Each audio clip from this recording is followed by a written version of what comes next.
Hi, everyone. It's the silence at the beginning of a live that's not awkward at all. So hopefully if this works, Lindsay and I are gonna hang out with Shirley Manson on here. So let's see if we can figure this out.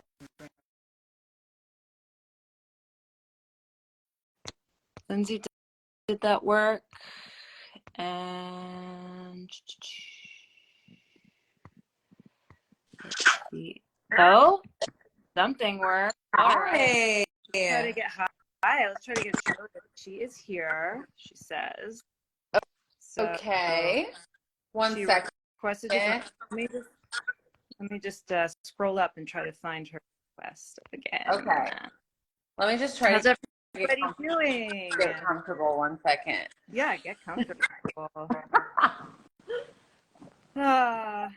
The excitement of live television. Do you like my Hi. It's here. Shirley, will you just ask again to join us?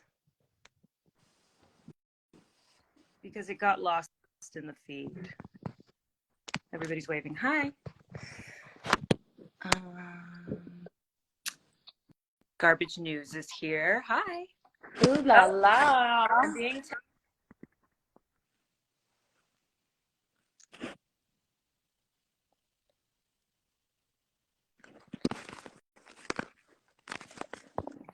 Sorry, was that paused out for everybody? Fascinating how this works. Okay, so I like your glasses, Julie. these are my go-tos. They're so cute. When I'm too lazy to do glam, which is basically all the time. Hi, Craig Russell. Okay, I've received a notification of some kind. Yes. Here we go. Is it gonna work? Technology. Here oh my God. Wow. Look at that. You look hottie. Look at that what? Look at that hottie. Your eye makeup looks so good. Oh, does my plaster cast look really good? I like it. Do you have a pimple? Fucking skin biopsy this morning. I'm like, I'm gonna look ridiculous. Hey ho, here we are. With my sunglasses on, I can't even see it, but I have terrible eyesight. I didn't even notice it at first either, so you pointed it out. If I just go. Yeah, just anyway, that's why it's like this. Do the whole thing in profile, just from this side. You have such a nice profile. I shall just talk to you like this, the whole thing. You're gonna start a new trend, a fashion trend of having a plaster right there. Like the one where you have it on your nose here. I always love that though. See, I wish she'd done it like that. I think that always looks cool, but this does not look cool. I feel like you need to get like some hip, like leopard print ones or something, you know? Yeah, or something. Like own it. So hi, I own everybody it. joining. So maybe welcome you guys know everyone. Hi, we had the amazing honor and privilege to tour with Garbage and with Shirley and with Blondie, by the way, a few years ago, and it was like just as a little band called Blondie. Just a little, and it was so much fun. And I was just like thinking about it, and I forgot, like, how did you guys meet first? Because you two met first, right? Yeah, I met Lindsay in a nail salon. She was literally sitting opposite me. See, she's just remembered. Yeah. She was sitting opposite me and we were getting our nails done. She was getting black and I thought she was really cool. Ooh. And God only knows what color I was getting, but she went, hi. And I went, hi. And that's how we met. Right. Yeah. That reminds me, I need to get my nails done for this tour. Man, I'm slacking. Julie's clean. I don't know. Yeah, that's right. Hold on a minute. Hold on a minute. When are you girls going out on tour? Friday. It starts Friday. Wow. Oh my God. And is this really seriously going to be the last of Deep Valley? I hope not. Yeah, I mean, I think like it's for so many reasons time for a pivot. I think Lindsay and I will probably still make music. I'm just not sure it doesn't really work in our lives at all. The structure of being in this band and where we're at and sort of the sacrifices that have to occur in order for us to tour. But yeah, I mean, Lindsay and I are studio rats, you know, you can't keep us out. It's definitely the end of touring for us, unless like we become the next Beyonce or something. Then we'll revisit. Can I be really rude? I know that, I mean, I've been dying to talk to both of you. You know I have. I've been asking you on Instagram and so on and so forth. Is it a lot to do with, well, you both have very young children, so that is a part that I'm sure that makes things very difficult, that I personally don't have to deal with balancing a family life. You know what I mean? Because it's really hard. And touring is hard on all of us at the best of times. But is it fair to say that the current situation that we're all facing as musicians, alternative musicians, the current situation is making things really difficult for live bands? For sure. And yes. Is that played a small part in this decision making? For sure. Yeah. I think you should talk a little about that, because I don't know if everyone who's maybe tuning in today who are fans of yours really understand what exactly the fuck is going on. Well, from your perspective. I feel like obviously, like, income from your music actually generating income, that's sort of like very minimal now, right? So then they say the only way you can make money is tour. Well, right now at this exact moment in time, because of the recession and the cost of gas and the cost of everything, it's hard to make money touring. So then you're really like, in my assessment, and Lindsay and I live in different worlds. Like, I am like a super pessimistic, like pragmatist, the way that I see things. And Lindsay will have a different take, but it's like, really, you're selling t-shirts, right? Like, everything, the final goal of how you make it sustainable and make it work is like selling merchandise items and selling products. And yet, let's talk about the merchandise situation. Oh, we have great merchandise. No, but I think a lot of musicians are currently Of course you do. You have the best merchandise. But, you know, the current situation that so many of us are facing with venues. Oh, right? Like them wanting to take a huge cut of it. Yeah. Well, I will say that on this tour, we're actually doing a lot of co-promos with Live Nation. And Live Nation is working on having no take at most of the venues. But then the other thing you can do is you can just push back. You know what I mean? You can just push back and then hope for the best, right? That's life. Although when the venue that you're playing in is dictating the terms of your engagement, that makes things a little difficult. Right? So you can tell them to stuff it, but then they can just tell you to get out the venue, and then you don't play a show. Right? Yeah, I mean, I don't think Lindsay and I would never tell anyone to stuff it. I don't think we're like in that position. No, I'm saying the venue could tell you to stuff it if you don't want to give them a cut of the merch. Yeah. So it's a bit difficult. I mean, you know, it's like, it's interesting. Yeah, Julie just said the other day, she's like, you know, basically being in a band nowadays, like, is selling t-shirts. Yeah. You're in the t-shirt business. But, you know, I'm really lucky. Julie's very, like, a lot more, like, business minded than I am. I'm kind of like a bit more like, you know, just, I don't live in that land, my brain. But yeah, it's just interesting because, like, one thing that I would always tell people that were like, do you have any advice for someone who wants to start a band? And I would always think, like, I would get a degree in, like, business if you want to start a band, because, like, so much of it is, like, running a successul business, you know? Once you get your degree in business, you wouldn't start a band anymore, because you would take one business model and you would be like, no. And yet we continue to do it because we love it so much. Well, that's the thing. It's like, I love being in this band so much. I love it. I love making music with Julie. I love performing. You know, it's just like, it's just been the struggle of, like, how to make it work in this reality of, like, you know, where it's like, rock music, and there's not the support for rock music and alternative music that there used to be, and So do you guys identify as a rock band? Yeah. Essentially a rock band? Or yeah. Oh yeah. I think we identify I, as rock band. it makes you but so rare. we're also technically indie too. Of course. Yeah. You're everything. I mean, I speak from very close proximity to the fact that you are an incredible live band. Like just the two of you fucking fill a room, and it's really magnificent to see, It's something that maybe I don't know if I said this to you at the time. I hope I did, but you're great.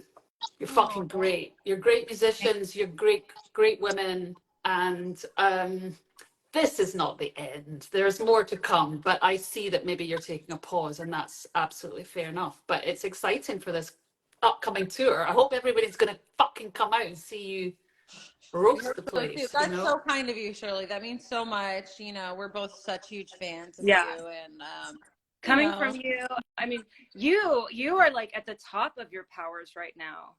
I mean, you just keep climbing. Like, I don't know about that, but I just saw an amazing interview in the New York Times, or was it Vulture magazine, I think, with Tracy Emin, the artist, British artist.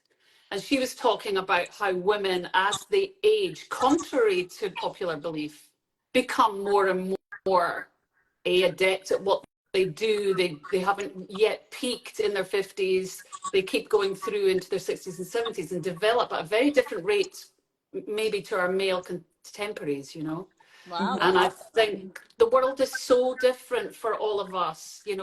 Our generations are really benefiting. To go back to someone like Debbie Harry, her generation, like, Chrissy Hynde, Debbie Harry, Patti Smith, Stevie Nicks, they were all the fucking first to do it, and as a result, they're still working into their 70s, late 70s. Chrissy Hynde just fucking blew my head off at the Regent the other night. She was fucking fantastic and is a better songwriter than ever, and that's so inspiring to people like me, and then to your generation and beyond. Younger and younger musicians are starting to see that women have careers well into their fucking 70s, and that's the first time that's ever happened in the history of the world.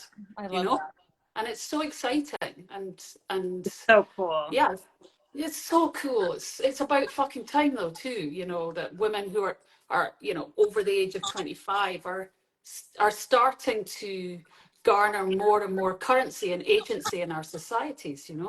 Yeah, I mean, when we did, so for everyone who doesn't know, Deep Valley, our band, we did a tour with Garbage and Blondie on the Rage and Rapture tour. And I mean, it was just like, it was the most inspirational tour. Like, getting to watch you perform every night. I mean, you're such an outstanding performer. It's so, like, sexy, too. Just throwing that out there. Thanks. I appreciate that. Yeah. Powerful. Watching you every night was thrilling, and to be on a bill like that doesn't happen very often, does it?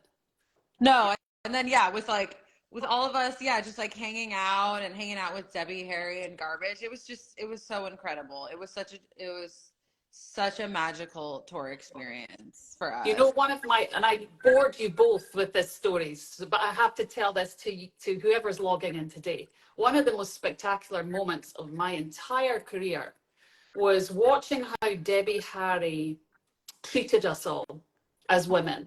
She's the best. And much, much younger women. In your case, you two are so much younger than Debbie, and there was no jealousy, there was no rivalry, there was no power tripping. She was crazy about you guys and enfolded you into the whole touring experience, which, again, in my experience, having toured for 30 years, I've never seen this before in my life. Where the headliner takes time not just to notice the middle band, we were the co-headlining middle band, but to take care and attention to you guys, And I've told this story a million times, but I'll tell it again because I think every woman should listen to this story, which is going out to dinner with Debbie Harry one night. She's walking down the street, she's carrying her computer. I say to her, "What are you doing, Debbie?" She goes, I've got some ideas I want to show Lindsay, Deep Valley, we'd been talking about makeup, and she's got that really cute little accent, which I won't even try to imitate, but she was just really cute in her whole New York fucking vibe. And we go to dinner, and you and her are sitting opposite me at the table, and your heads are bowed over her computer, and you two are, shooting the shit, and God only knows what you were dreaming up. But then the next night, I came into the venue. I walked into you guys' dressing room, and there you guys were with Debbie Harry. And what was Debbie Harry doing? She was fucking doing your makeup. I know, she's so cute. I know. So, like, how does this happen? I know. Well, first of all, I'm like shameless, but I was just like, I asked her, I was just like, you always look so good on stage. You're so good with your makeup, like your looks. I'm like, can you do my makeup for one of the shows? Because I'm kind of a one-trick pony with makeup. Like, I just like know what works for me. I do the same thing every time. She's like she was telling me stories of like how she was younger, just like used to get stoned and like just like do like crazy makeup on her face, like practicing and trying different stuff. And I love that. I wish I was more like that, more experimental with that. So she just like, yeah, she was so sweet. And so she did makeup on me a couple different nights. And so like the first night, it was interesting because we have such different bone structure. She was like, oh yeah, so you have like hooded eyes. So the stuff she usually does on her eyes, like wasn't working for me, like didn't work as well on me. So then the next night she like tried like a different approach, and she's just so sweet. I just felt like, I don't know. I was just like, I want her to adopt me. Yeah. It was such an iconic moment though. And I'm so glad I took the picture that I did, the photograph of it happening. Because it was such an iconic moment, and just that old cliched hackneyed phrase, a queen fixes other queens' crimes. I feel like that was so Debbie in practice, and it's so rare still to this day. And for someone of her stature not to feel at all diminished by being around younger women, she in fact is empowered by it. And I just wish more women felt like that, rather than, oh wow, this is competition, she's prettier than me, she's more this than me, she's more that. Instead, you're like all looking out for each other. I think it's a glorious message that someone like Debbie Harry is preaching in her own actions. I wish I'd caught you too, Julie, getting your makeup done. I know. Well, there's no competition with me and Debbie Harry. I think she knows that she's reign superior. Absolutely. She didn't feel threatened. Yeah. Feeling threatened. But I've seen it. To be fair to myself, I have seen that in action where someone you would think would not feel at all threatened is absolutely threatened and not very kind. I've been in a lot of women's, realms. No, luckily I've been in many, many women's realms too who have been incredible. But it is something that happens sometimes when older women that's really are around youngins. I feel like Lindsay and I really haven't toured with a lot of women in general. We toured with so many. I'll be right back. My baby's crying. Oh, okay. Yeah, we did so many, because we're a rock band, self-identifying rock band. We just toured with so many dudes in bands, and for the most part, they're just fine. I can only think of one time where I was like, wow, they're not friendly. They're not warm. They don't care that we're on this tour. I don't know. They're not interested. Like, and Lindsay and I, we're just so like, hey, how's it going? Like, here we are. Hello, So, but that was rare. But again, we haven't really, we just haven't toured with a lot of women. And, that was why that tour was so exciting. Yeah. Well, I have toured with a lot of women, and it's almost always awesome. Yeah. In fact, I can't think of a bad experience I've had touring with another woman. It's just in sort of casual spaces where I've bumped into people who you think would be a bit more generous. But every time I've gone out, I've had nothing but a great experience, you know. But I'm sure you know this. You always, like, I have social anxiety, actually. And I know that people have caught me at the wrong moment. And then you're shy. You're shy. Yeah, I think. I mean, but you have to. But some people just are. They're not as. Of course. As good. I mean, and I also have resting bitch face, so that can be a problem too. Like when people think I'm having an emotion about them, when literally I'm neutral. But they're like, love your bitch face.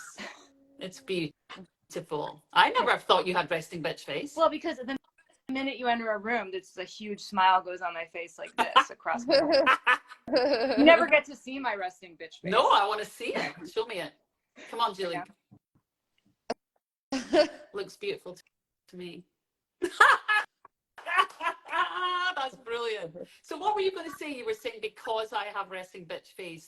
Finish the statement. Well, no, I always, whenever I'm like, don't have the experience I expect with somebody, my first thought is like, maybe they're shy, like they may be a true introvert and they're having a social anxiety meltdown and they're really struggling to like have the representative appear, or maybe they have a resting bitch face. And like, I don't need to take anything personally right now. Like, you know, I try to give people that. Yeah. I think that's really smart. Yeah. But there are, you know, I know what you mean though. They're like, I usually try to kill people with kindness, and that usually works.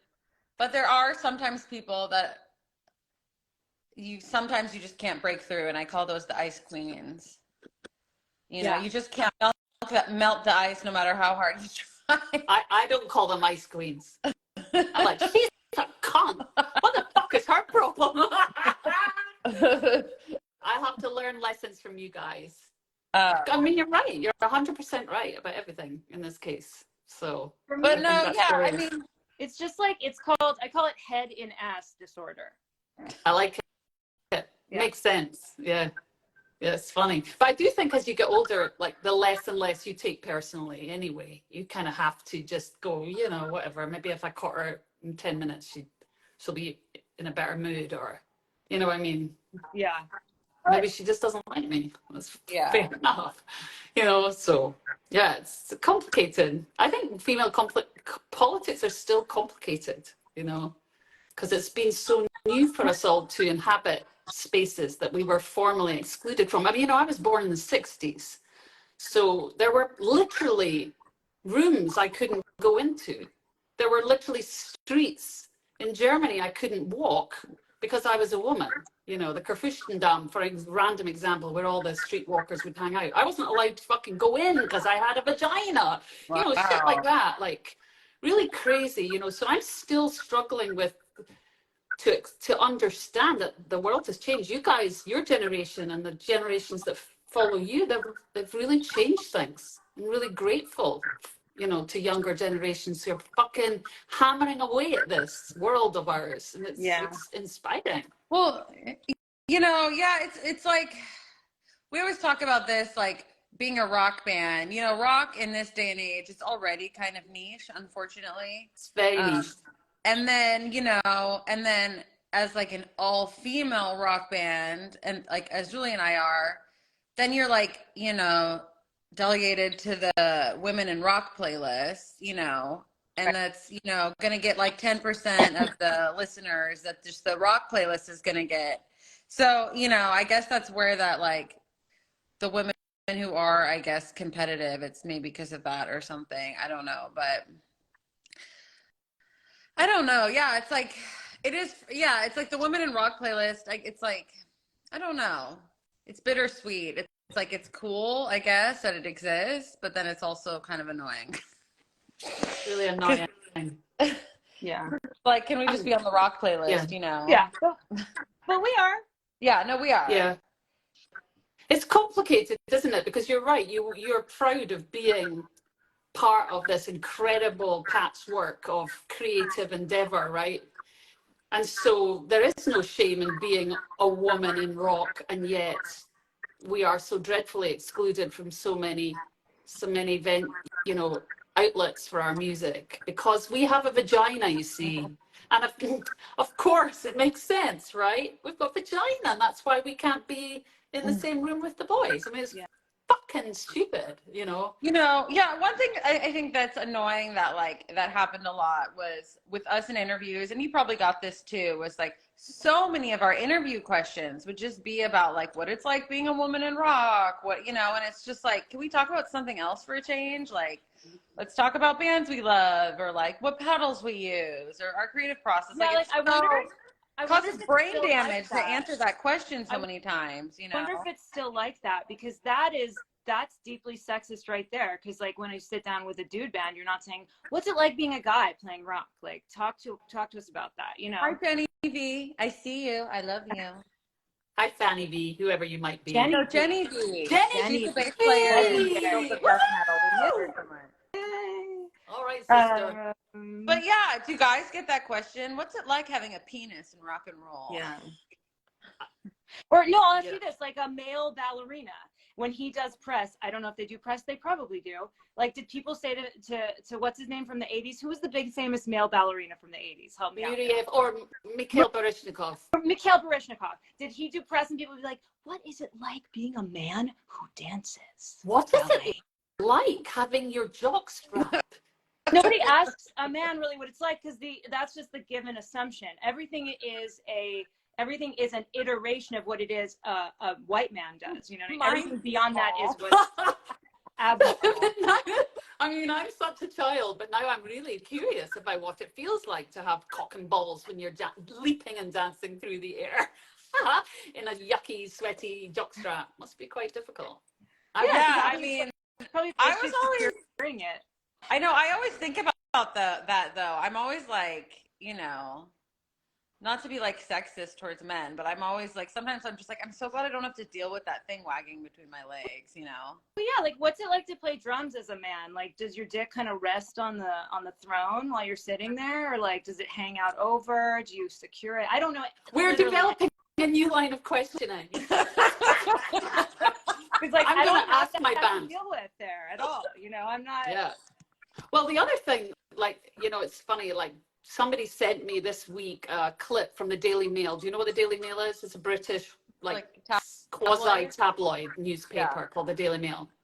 And someone sent me a hideous article, which was something about me being unrecognizable.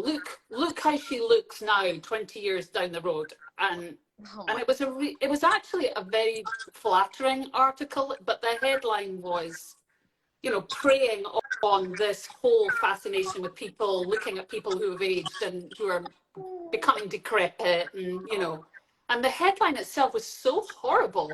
It's like, well, what's your point? You know, that I've aged? Like, what the fuck is that?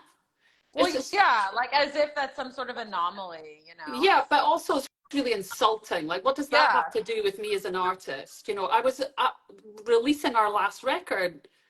I got asked on day one of releasing our 7th studio album when I was thinking of retiring. Yeah. And I'm thinking, what the You're like, why fuck would is I that? retire? You have the most fun job ever. Like, Of course, I'm not going to retire until I die. Like, fuck what are you going to retiring. do? Go on just like cruises nonstop, you know? Like, But the point is that they're not asking that of my bandmates who are like 20 years older than me, or you know, 15 years older than me, or what have you. They're asking me, when am I going to retire? Like, fuck you. Fuck you. That is the world that we're existing in. You know, it's like, it's not kind. yeah, I'm sorry. That's super annoying. No, it's actually kind of becoming more and more fascinating to me now when I get articles like that. I'm like more and more fascinated rather than upset by them. I'm just like, wow. I feel like a lot of journalists don't really have like critical thinking skills, or like just clickbait, right? Just the ability, like, what if I put myself in the shoes of the person I'm interviewing to create a bridge so I can understand what I'm asking, and whether what I'm asking is the stupidest possible question that can come out of my face, or it's a good one that's worthwhile. You know, I feel like honestly a lot of them really lack that ability, you know, because they'll just ask things and you're like, I don't even know how to answer this. And then of course the article puts your quote in as if you had initiated that line of conversation in the first place, which is so messed up. It's so what do you guys think is the most annoying interview question you've ever been asked? I know it's so hard. Well, my one would be, when are you going to retire? That would be my least favorite question. Yeah. You guys? Yeah. God, I know. I'm trying to think. I don't know. This isn't an interview question, but I just had this weird thing just popped into my head when I thought of most annoying thing ever. Was that weird guy, Julie, was that in, what country was that? Was that in Poland? That weird guy who like was in disbelief that I was actually like playing guitar and singing at the same time. And he was like convinced I was like playing air guitar or something on stage. Was he a press or a No, fan? he was just a fan that somehow ended up backstage. and I wanted to punch him in the face. I was so mad. And I was like, I'm like, you're so dumb. Like, I was like, I fucked up so much on guitar tonight. Like, did you not hear that? You think like, you don't hear those like human moments? He's like, no, that's all on there. That's there on purpose to make it seem like it's actually happening. You know, his mind was really blown. He didn't think what he was seeing was possible. So that was what his brain was doing. It was like, well, it's not possible that this woman is playing this guitar, so she must be pretending to play. I mean, I've been asked plenty of times if I have triggers and stuff, you know, on my drums, and I don't. And I'm not saying there's anything wrong with that at this point. I just never did because I had too much to prove. But now maybe I have less to prove. But anyway, I think I don't think you two have anything to prove to anybody. But I do agree with Julie. I think that when you see you guys play, it's something. It's not common still, unfortunately. I mean, yes, there's plenty of like Marissa Paternoster comes to mind, you know, it's an amazing singer guitarist, you know, but you know, it is still relatively at your level unusual. Brody Dahl's another one.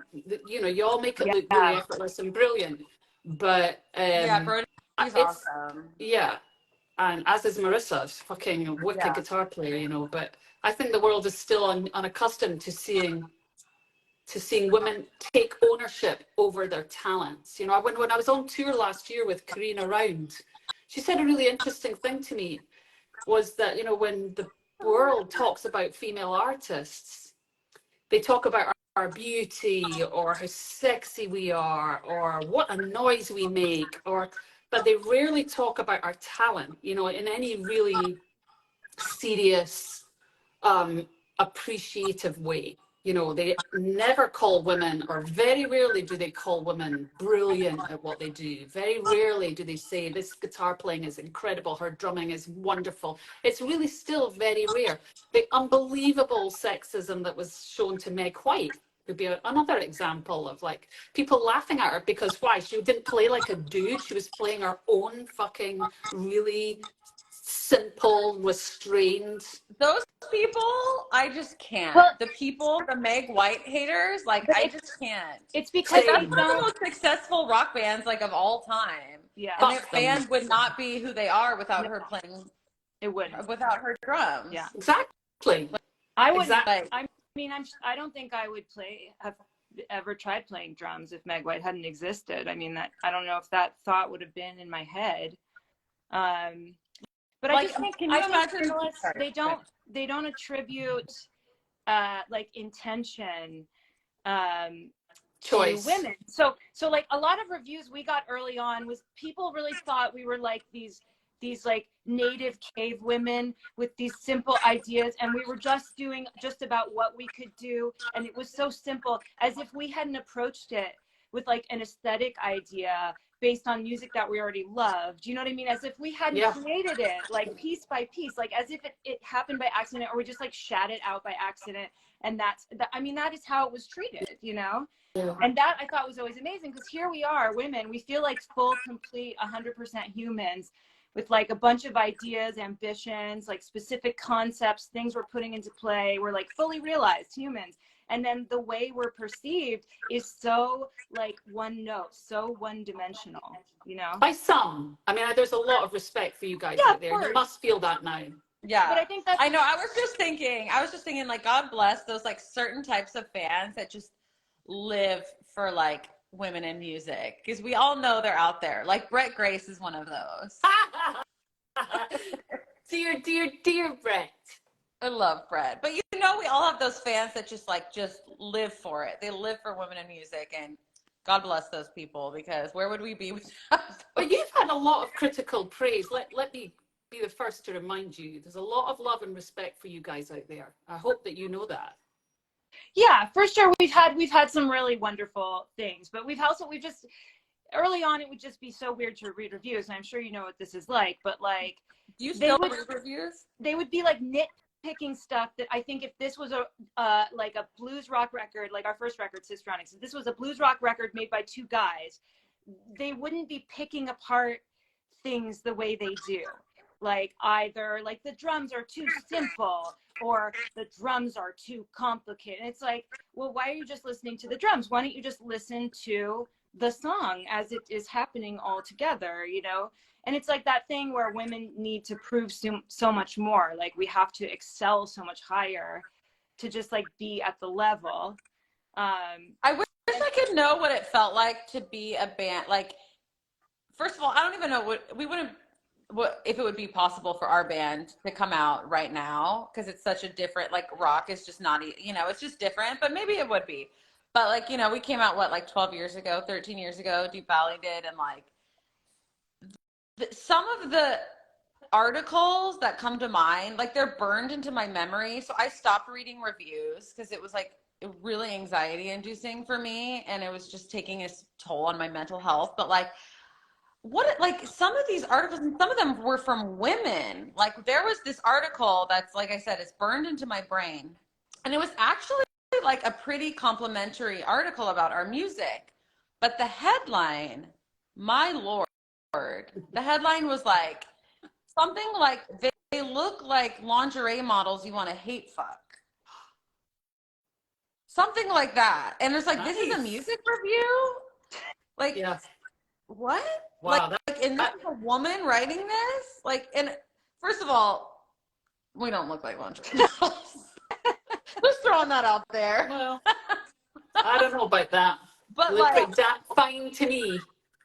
I can't believe that like a female music journalist wrote that. Like, Very weird. Insane. It's very, very weird. I guess also, but now I recently got back on the internet, and My condolences. no, I'm like, it's incredible because you know what, the level of skill is off the charts, like of women doing things, right? Of women honing and sharing. They are so fucking technical. They are so skilled. They are so driven, and they control their own marketing base. So literally, who cares about a journalist anymore anyway? That's a dying breed. That's a truism too. And that was really encouraging to me, actually. I was like, okay, I see a lot of rock. I think a lot of it's like modern rock, but it's really doing really well, and it's women. It's a lot of women. It's a lot of all females in these groups. And yeah, I mean, it was actually really encouraging to me. I was like, this is good, because the last time I checked the internet, this kind of like power to the people thing wasn't quite happening yet with social media. And it really is now. I agree. I feel the same way. Yeah, but it's hard to like adapt to all the new, like, how do you feel about TikTok, Shirley? I don't go anywhere near TikTok. I'm a fucking 57-year-old woman. That's out of my league. I'm uninterested. Also, my niece would be horrified. She'd be just so horrified if she thought I was embarrassed. Yeah, I can't be bothered. I mean, as it is with Instagram, I'm really getting more and more loath to be on social media platforms, full stop. I find them, it disrupts my day a lot. You know, there's a lot of just nonsense and unkindness. And I'm like, I'm so over it. I'm like, I don't need this. The reason we stay on social media platforms is it's the only way for us to get our message directly to our fans. It's the only way currently. And so we keep that line open for them. But I find social media incredibly toxic. And also, you know, I'm busy. I've got busy things to do. Well, that's the thing. It's a full-time job, you know? Like, I started trying to do, you know, and I'm like in my 30s, but TikTok for me is out of my league too. Like, I've been trying to do it. Well, and now Julie's trying to do it. I kind of gave up a while ago. Now Julie's trying to do it. And she's trying to become an influencer. I'm trying. Julie already is an influencer. But like, I still don't even understand how the damn app works. I'm so confused by it. Yeah, I'm not the right person to ask about that. It's like not my area of expertise. But I do, like, you know, it's bittersweet. Again, like Julie said, it's like when I went on TikTok, I found all these like young bands and like young female bands that had like millions of views, and I was like, whoa, like this is awesome. They're getting their music out there. But then like they're constantly posting like throughout the day TikTok content, and it's like, my God, who has time for that. It's insane. Well, young people do, right? Yeah. Young people do have the energy for that, and so they should. Yeah. I mean, I had so much fucking energy when I was young. I was relentless and unstoppable, and that's the bastion of young people's power, you know? Yeah. So good luck to them. Fucking go at it. And I just feel like that club to a certain degree is close to me. And so I will just use my energy wisely. And that's okay. It's okay. I don't need to be popular with the 7-year-olds and the fucking 12-year-olds. It's not. I would do great on TikTok. Sure. Ah! I think you kill it. Hello, thanks, babes. Well, so let's talk about this upcoming tour a little because I'm very intrigued. Yeah. I noticed that you had messaged out to the fans, you know, like, tell us what it is that you want to play, you want to hear us play and blah, blah, blah. Did you take much notice of that or did you do your own thing in the end? A little from column A, a little from column B. We're playing Histrionics in its entirety. So the show, it's like a 2-act show. So act 1 is Histrionics, which we've never played from front to back. And then we've never done that before. Incredible. And then act 2 is career spanning, but there's only so much time in the set. And also Lindsay brings everything when she sings these songs. So we can't like play for like 2.5 hours. It's just not, you know. Yeah, I get voice fatigue if I play too long. I don't know if that happens to you, Shirley, but. Yeah, I mean, I haven't played a long set in a long time, to be honest. That's but why I love opening sets. I love those breezy little. I know.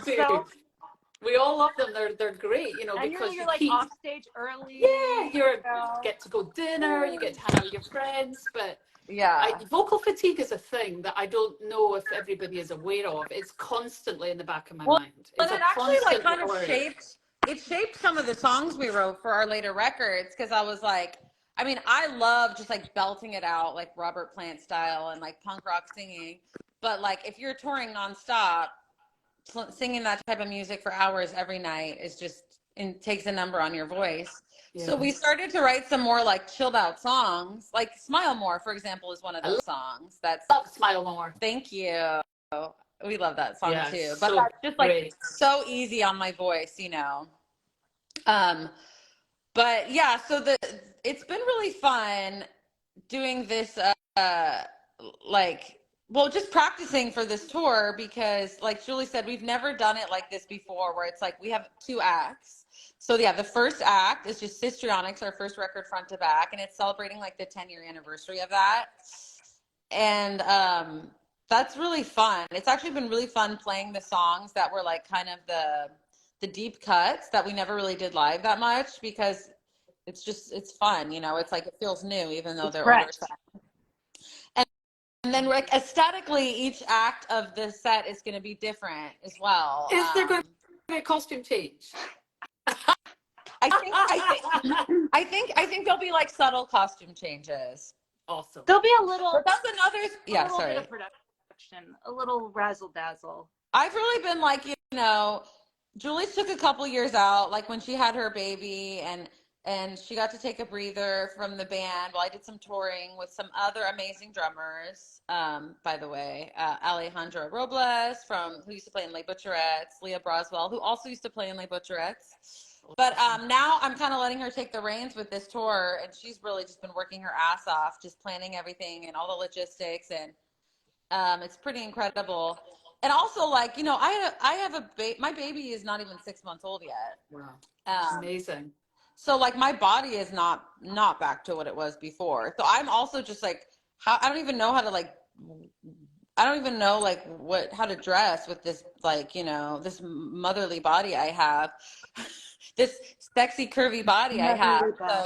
So Julie's been helping me with that. So she was helping me like pick out some stage ideas for this tour because I didn't even really know what to wear. Like I don't fit into any of my old clothes yet, you know, because I still have an infant. So it's just, there's a lot of interesting elements of this tour. But, you know, it's awesome. Yeah, so Julie helped me pick out some looks for this tour. And also Jenny V has been helping as well. Jenny V from Eagles of Death Metal. She has an amazing wardrobe. So she helped us style the photo shoot we did. And, just trying to figure out all these things, you know, for this. It just feels so epic doing this farewell tour. It is. I feel like something we have in common with you, Shirley, is like no bullshit. Just like no bullshit, like realness and honesty. And the Deep Valley, if nothing, has always been very honest. That set, the way we do the set. I mean, it's like where we are that night. It's how we're playing that night. It's not about technicality or perfection. It's about sort of, it's almost like playing sports or something. And it's very honest. And I think like the farewell tour right now, it's really broken up. So we've got this tour coming up in the next 2 weeks, which is West Coast. And then in February, we're doing like East Coast and Midwest. And right now, this West Coast farewell tour is like a snapshot of where we are at right now, you know? And I mean, are you going to Europe? We are, but we haven't announced it yet. But Got it. I mean, hopefully. Yeah. And also another thing is that, so basically, you're probably aware of the whole like Taylor Swift thing where she recorded her songs and stuff. So we're kind of doing that as well right now. Julie tried to get our first record back from our label. Yeah, but she gave it that the old snicker says it all, doesn't it? Because our first record, Histrionics, is out of print on vinyl. I don't know if you've experienced that with any of your records, but it's out of print. And so it was kind of like, well, our fans keep asking about that record. And so what do? Julie tried to get the masters back. We weren't able to get them back. So we decided to re-record our first record. Amazing. Which was really kind of scary for me because I was just like, how are we ever going to top that? But I will say, I've been listening to the new re-recorded version. And then when I go back and listen to the original, like OG version, I'm like, I like our new version better. That's awesome. That's such a fuck you, right? Yeah. Well, I just think it's like the way we mix it and stuff is just more rock and roll. You know, it just sounds more like us, like, you know, it's kind of got more of that like just 1970s feel. Like it's, you know, it's just sounds really like it was recorded in a room. And I added bass on this one. So I'm playing bass on this record as well, which has been cool because it adds like another dimension to it. And then it's a double LP. So the second half of it is like a bunch of I'll let Julie explain it. I mean, basically the process was digging through the past, through that cycle of our career. So that was like the first cycle, and finding stuff we never released, finding weird demos, finding, you know, things that we owned and we can release, you know what I mean? Like, we're just like, what do we own? What can we release? You know, because the deal we did with our label was perpetuity. So they've got that record, those masters forever. It's awful. But it was really fun. It's amazingly cathartic to process things this way. I mean, that's kind of the beauty of declaring an end point, because you can then enter this period of processing that's very definitive. And I think like we can do it on our end and the fans can do it. So rather than us running out of bandwidth and steam to keep it going and just disappearing and never doing another tour and not announcing another record, it's like, let's be definitive about it. Let's be realistic about kind of the, you know, honestly, like if you're a mother of two, which Lindsay and I are both, we both have 2 kids, you can't tour. Yeah. I mean, if you're really hard, huge and successful and you have a full-time childcare staff, then you can. But like at our level, it's just, you can't do it. Even the tour that's coming up, I'm like, not this little one, this one's short, but next year I'm like having all this anxiety and guilt about being gone, and like it's crazy. I'm like, this is so impossible. Yeah. Which I understand. But you know, the great news is that you can fucking change your minds if you find yourselves down the road in a couple of years. You know, Elton John has been retiring now for fucking God knows how long, 5 years maybe. And mercifully, he's still carrying on being creative. But you know, his so-called farewell tour lasted years. So, you know, And you can come It's back just never anytime you ending. want. It's never ending if Like you want Groundhog it. Day. Yeah, the door is always open. It's up to you, and the fact that you're taking control of your of like creating new masters is fantastic. It's really smart. Yeah. Yeah, so I'm bringing, like, I've never toured with my kids before. I always left my daughter at home when I just had one kid. But this time, since my baby's so young, I don't want to leave him alone here at I mean, not leave him alone, but leave him behind. So, Just leave him alone. Just leave him in the street corner. He'll be there when you come back.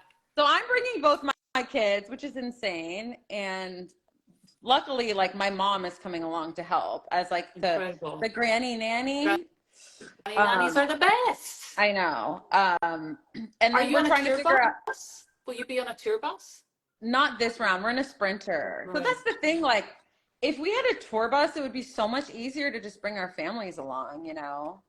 Yeah, that's tough. It's hard to get tour buses now. That's the other fucking nutty thing. So everything's triple price. Like, all our expenses are tripled. So expensive. It's insane. And to get a bus, it's like so competitive. Like, our bus broke down. We couldn't get another fucking bus. Do you know what I mean? We had to pull all manner of stuff out of our ass to get a bus. Yeah. Because everybody's out on the road trying to actually make a living, because we can't make a living from selling records. Isn't this really intense? Yeah. So you're tough. Yeah. Full respect. Well, I know. remember when we all met up for dinner was it Austin? I think it was in Austin. I think you're right. We I think it was Austin. We had to drive 22 hours straight to meet you guys for dinner. We're like, it was okay, worth guys, it get in the though. car. We're going. It was worth it. There. Yeah, because I think we were driving from like it's Miami, and we just drove 22 hours straight and like to the restaurant. And we were like, hi, everything's fine. No, We're so fresh. It's a lot. But we've all done it, right? I mean, we've all done that. It's part and parcel of the reality of being a touring musician, unless, like you say, you're a big pop star. Yeah. I got really good at sleeping in Sprinters though. Like, I can sleep in like in the weirdest positions. I can do that to this day. I'm a good in a Sprinter. Yeah. I'm not my natural habitat. Yeah. I'm always in the, okay, so do you have a preferred seat in the Sprinter van? Because I'm always front left behind the driver. That's my seat. Oh, I like that spot too. That's my spot. That's my spot as well. So that's where Lindsay sits. Julie, where do you sit in the Sprinter The van? lead singer spot. The lead singer spot. I'm in the passenger side. Oh, awesome. Well, there you go. The I drummer tour side. manage. I tour manage, so I'm awake. Incredible. I don't sleep in the car. Julie is Fuck like around, Julie. No, Julie's superhuman. Like, Julie's I don't know badass, how she does it. man. After we had lost so much money touring for so many years, I was like, I now need to touch all the money first. Fair. No one else can decide what happens to this money. Lindsay and I are going to make money when we tour. And then I realized that the only way that was going to happen was if I tour managed. All right, so let's discuss riders then. Yeah. Yeah. What's on the rider, girls? Veggies, hummus, always. Do you do that? No, we do nothing on our rider. We have alcohol and that's it. And some Really? water. That is our fucking rider. Yeah. Keep your eyes on the fucking money. Wow. Yeah. Wait, so you think hummus and veggies is a waste of the catering budget? No, I don't. I'm being silly. But unless you eat the veggies and the hummus, like we wouldn't eat the veggies and the hummus. Or hummus, as I'm supposed to say. We're going to have like diapers. Yeah. Wipes on a rider. Okay, so can I give you a tip, being an old girl? Take no rider and then go out. Take the money from the rider. Like, they'll give you money for your rider. Yeah. You know what I mean? Then you go out and get it. It'll be way cheaper. And you're in control of it all. And you know exactly where every penny is being spent So on true. your rider. But for me, it's a comfort to have the hummus and the veggies in that room when I walk. I get that. I think you deserve it. I know think you deserve it. But you know what else I used to put on the rider? I used to put like pantyhose tights on my rider. Quite good idea. And it's so shredded on tour because I would play barefoot in like black tights or whatever. I don't know what you guys call them. What do you call them? Tights. Tights. Okay. So yeah, it was great. I'd never know what kind of tights would show up on the rider, you know. So that was always an exciting. But you're basically paying for your own rider. You know that, right? Yeah. Yeah. So those pantyhose you fucking bought for yourself. We used to have back in the days when we had major label money, we used to have Manuka honey on our rider. Fancy. We have like a $45 bottle of honey in that room. Well, I need that Manuka honey. That's hilarious. When we were on tour with Noel Gallagher this summer, and as I said, our rider, I'm not being funny. It's like paper cups, wine, vodka, and sparkling water. That's basically our rider. And then we went into Noel's dressing room, his communal, where all his band have their rider. I shit you not. It was like 3 fucking tables of the most incredible, like, British chocolate, like Cadbury's chocolate and fucking all manner of things. Wine, like really lovely wine and delicious treats. And it's good to be king. I was like, I wouldn't have a rider like that. Yeah, is that the chocolates must be for after his set, right? Or is that a pre-show ritual? I don't know. I don't even think he ate any of it. It was for his band. And even the band, I don't think really ate much of it. It's just this lavish, fantastic looking rider that I was really envious of. I've never seen the likes of it. Wow. Yeah. I want some chocolates right now. You know, I'd love some chocolate right now. I know. I could have put baby formula on the rider. I kind of spaced that one out. Julie used to have baby food on her rider. On our Smart. For the beautiful Mira. Yeah, I used to have like little squeeze pouches of food, you know. Probably a good idea for the babies to have stuff around to keep them I know. happy. I probably should have put that on the rider too, because my baby is like almost 6 months, so we just started trying to give him food, but he doesn't understand it. He just goes. He just wants your boob, no doubt. Yeah, probably. Yeah. But yeah, so do people even know what writers are who aren't in bands? Probably by now they could have extrapolated what it is. Yeah, that's true. I hope. By the way, I saw Silverstone pick up to my comment a while ago. So hi guys. Hi everybody. Julie, I love the middle finger. You enjoyed your time with Metric. We did enjoy our time with Metric. Of course we did. And they fucking work hard, man. They have a really incredible work ethic. I was really, really kind of blown away. They're really tough. They had to go on pretty early on in the evening, you know, when it's still sunny and really hot. And Emily Haynes just killed it every night, you know. She's incredible. Yeah. Incredible musician. Have you listened to her solo records? Yes, I have. I mean, I think Emily's really, really kind of unsung in many ways. Yeah. You know, she's a great writer. Yeah. Along with her band, of course. But I'm a huge Emily Haynes. Awesome. I mean, I love Metric. Big life fan, but like huge Emily Haynes. They just had a new record that came out from Terror 2, I think, came out last week or 2 weeks ago. Full of like just effortless melodies, you know, like she just throws them out there like they're, you know, like candy. It's incredible. She's very, very gifted girl. Yeah. And the band are just sweethearts too. So yeah, we had a really good time with them. Yeah. Yeah, we played a show with them as well a while ago, a few years ago. Yeah, you two would be a good team. I have a question for you, Shirley. Yes. So do you get, I don't know if this is a stupid question or not, but do you get sick of playing your hit songs like that you always have to have in the set after so many years, or do you not get sick of them? I've been asked this question a lot, and I'm always embarrassed to say that I don't get sick of them. Yeah. I think because I've not allowed myself to get sick of them. You know, like I understand that they make people feel good. And the older I get, the more I want people to come to the show and leave the show feeling better than they did when they came in. Yeah. To go home feeling, wow, that was really worth me getting off my couch for. And and also these songs have allowed me to be a musician for 30 years, you know, so I have nothing but love for them, you know. I mean, every now and again, I'd love to go out and play a set that has none of the hits on it, just for totally selfish reasons. But I don't think the rest of the band would want to go for that. Yeah. I agree with you. When people ask me that question, I feel the same way too. Like the songs are kind of like reborn every night when you see how like your fans are like energized by them, and like when you see your fans singing along to them, and engaging with them, it's like it's hard. It's so hard to get sick of that, you Yeah. know. Yeah. It's hard to get sick of love, you know, which Exactly. essentially is what it is. Like, again, I didn't really think that when I was younger, when I first came out with Garbage. I think I just enjoyed having a platform on which to show off. You know, I really think it was that pathetic.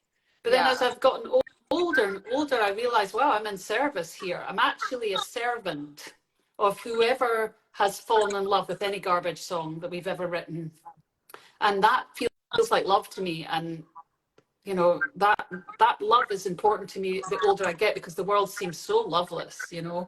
And as a musician, you just get to immerse yourself in love and give out love and receive it, and that seems to me like literally the greatest job in the world, you know. Yeah. Did you have like a day, like a regular day job before you were a rock star? I did. I worked in Miss Selfridge, which was like a female, like a teen store, somewhat like Forever 21 or something like that. If Forever 21's still going, I don't know. Oh, But okay. it was a teen store, fashion store.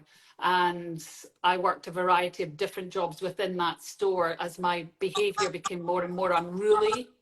I went from like shop floor to the makeup counter to the stock room and the fitting room at one point too, which was where I think I got in trouble with customers. I didn't really like the attitude of women in changing rooms, and I got removed from the shop floor Oh, for having a bad attitude. yeah. Yeah, that's hilarious. Nothing. Yeah, I think it's good. I feel like everyone, like, it's really valuable if you've been able to have, like, you know, a normal job before What was becoming a rock your star normal like jobs? you.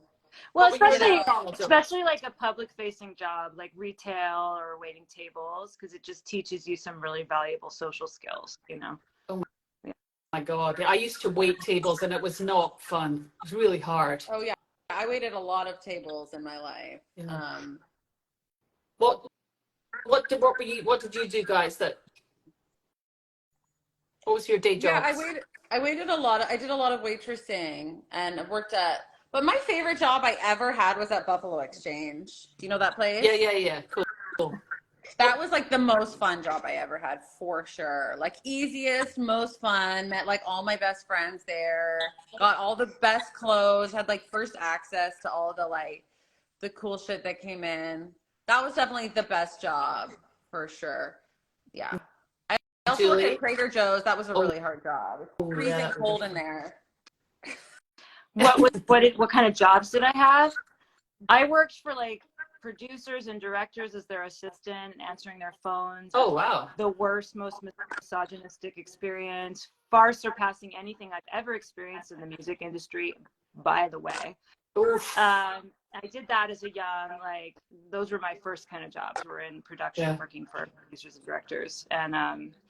And then I decided to leave that industry because I was too disgusted by the treatment. I just couldn't stomach it. Like, I couldn't stomach it. I was like, no.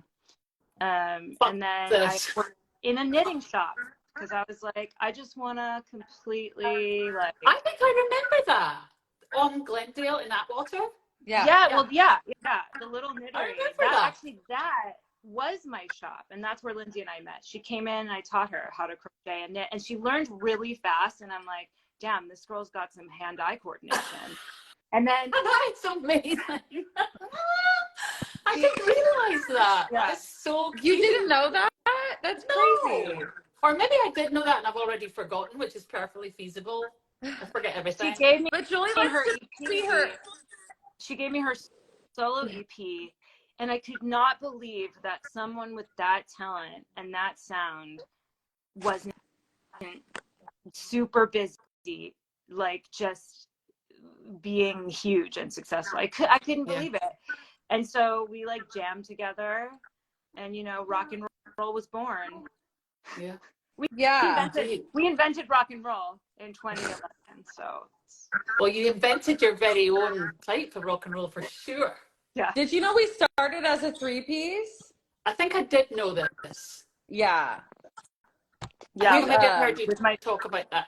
Yeah. With Ashley Jurgen, the bass player, but she's like super pro. Like she plays with all these big acts, and she was just like, she was so busy because she was so pro and in high demand, and we were just losers. So we got stuck with each other. But you're also pros. I can attest to your professionalism.